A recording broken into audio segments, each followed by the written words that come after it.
বিসমিল্লাহির রহমানির রহিম। নাহমাদুহু ওয়া নুসাল্লি আলা রাসূলিল কারীম। সম্মানিত সাংবাদিক বন্ধুগণ, আসসালামু আলাইকুম ওয়া রাহমাতুল্লাহ। আমরা দুপুরের বিরতিতে আপনাদের কাছে কিছু ব্রিফিং দিয়েছি এবং সেই জন্য ওগুলা রিপিট করতে চাই না। পরবর্তী পর্যায়ে দুটা বিষয়ের উপর আলোচনা হয়েছে। একটা হচ্ছে এনসিসি, ন্যাশনাল কনস্টিটিউশনাল কাউন্সিল, এবং সেই ব্যাপারে অধিকাংশই দলেই ঐকমত্য পোষণ করেছে নীতিগতভাবে।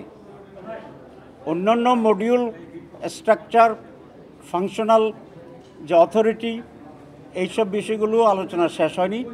আগামীকাল এটির উপর আলোচনা হবে। আরেকটি পয়েন্টস আসছে এখানে প্রেসিডেন্ট নির্বাচনের ব্যাপারে। আমাদের এখানকার তো হচ্ছে পার্লামেন্ট প্রেসিডেন্ট নির্বাচিত করে।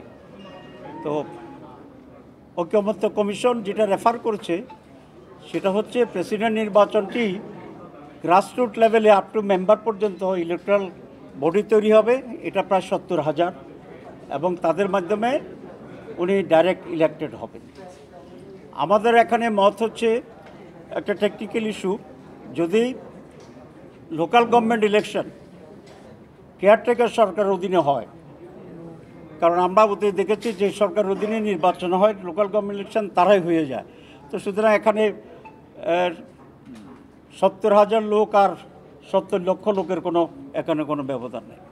সেজন্য আমরা দুটো কথা বলেছি যে প্রথম হচ্ছে কেয়ারটেকার সরকার অধীনে লোকাল গভর্নমেন্ট ইলেকশন হইতে হবে, যেখানে ফেয়ার ইলেকশনের মাধ্যমে মেম্বাররা ইলেক্টেড হবে এবং তাদের নিয়ে যে কনস্টিটিউয়েন্সি তৈরি হবে সেটির ব্যাপারে আমরা ডাইরেক্ট ইলেকশনের পক্ষে। তবে সাইজটা কি ইউনিয়ন কাউন্সিল মেম্বার পর্যন্ত হবে, নাকি আর একটু কনসাইজ করে ইউনিয়ন কাউন্সিলের চেয়ারম্যান পর্যন্ত যাওয়া যাবে, এটা নিয়ে আমরা আলোচনার পক্ষে এবং সে আলোচনাটি হবে। এই দুটি কথা। একজন সাংবাদিক আমাকে বলছিলেন যে আপনাদেরকে নাকি একটু বেশি সময় দেওয়া হয়েছে। তো আসলে আমরা গতকালেরটা আর আজকেরটা মিলাইয়া পোষাই দিচ্ছি, এই চেয়ে বেশি কিছু না। Thank you very much.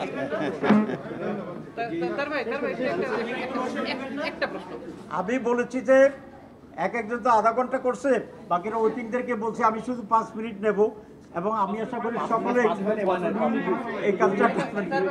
আচ্ছা ওকে, 5 মিনিট পর্যন্ত আমি থাকবো, যেটা আমি বলছি তাদেরকে, এবং এই কালচারটা আপনারা চালু করবেন। যারা লম্বা করে তাদেরকে বলুন যে ক্ষমা করেন, ঠিক আছে?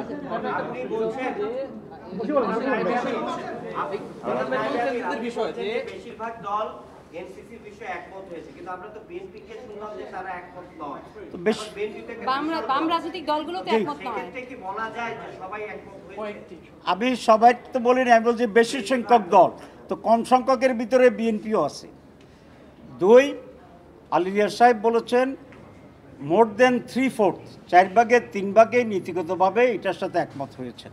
তবে আমরা চেষ্টা করছি আরও কনসেনসাস কীভাবে আনা যায় আলাপ করার জন্য, এই জন্য একটু লম্বা করে আমরা কথা বলতেছি। আরেকটা কথা, ওটাকে বলছে যে না হয় কনসেপ্ট যদি কোনো না হয়, এই কারণে এই জন্য রেফারেন্ডাম চাইছিলেন আপনারা কি এখন ওই স্ট্যান্ডে আছেন? আমরা আরও অনেকগুলো পয়েন্টস তো আছে, আলোচনা হবে। আমি যেটা বলেছি যে ঐকমত্য বলতে যদি শতভাগ হয় তাহলে ইট ইজ ইম্পসিবল, বিকজ 30টা দল আছে।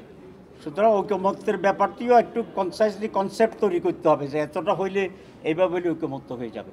সব বিষয়ে যেখানে যেখানে কন্ট্রোভার্সি থাকবে, ডিফারেন্স থাকবে, আমরা সেই জন্য বলেছি ওইগুলা ডিফারেন্স সহ, নোট সহ গণভোটের জন্য দিয়ে দেওয়া।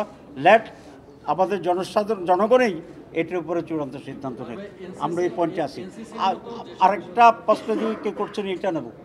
এনসিসি যেসব বিষয়ে ধরেন কোনো রাজনৈতিক দল একমত হয় না, হ্যাঁ, বা হয়নি, সেসব রাজনৈতিক দলের কেউ যদি সরকার গঠন করে তাহলে কি এই জিনিস টিকবে না? আমরা তো আশা করি এখানে যে কমিটমেন্ট আমরা সবাই মিলে দিচ্ছি এবং জুলাই চার্টার হবে, আমরা সেখানে সিগনেচার করব। যারাই ক্ষমতা যাবেন, আমরা যাই বা অন্য কেউ যায়, আমরা এই কমিটমেন্ট রক্ষা করব ইনশাআল্লাহ। এটা আমাদের বক্তব্য এবং সবাইকে কমিটমেন্ট রক্ষা করা উচিত।